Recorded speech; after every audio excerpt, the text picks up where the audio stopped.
Zach, would you show the picture that I sent you, which is the sign that I saw in Portland this week? I was walking around a neighborhood, actually, I guess I can mention, in Selwood, and there were all these, actually, take it off for a second, I'm sorry.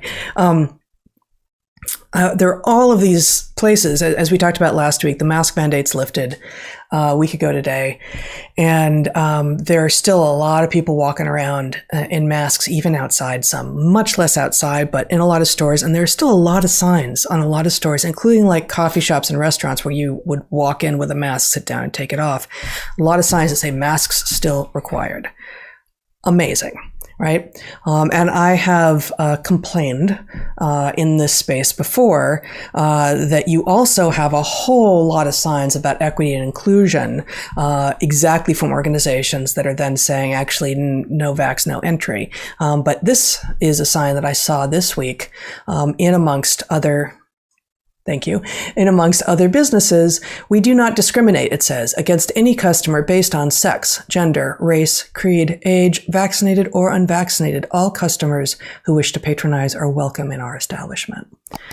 And it was heartening. It was beyond heartening. And it's a terrific store too. I'm actually just not going to mention it here right now until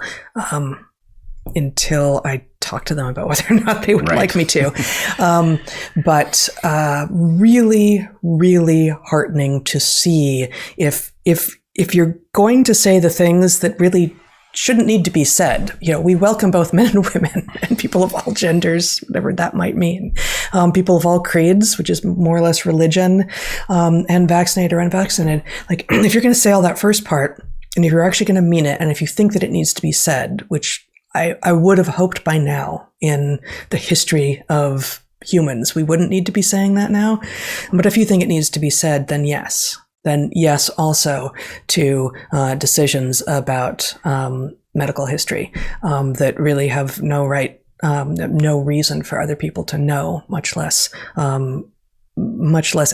ask for and care about, especially given the nature of these particular decisions. Yeah, that is heartening, especially in light of the rate of voluntary maskedness in Portland at the moment. Yeah. Anyway, maybe that will change over time.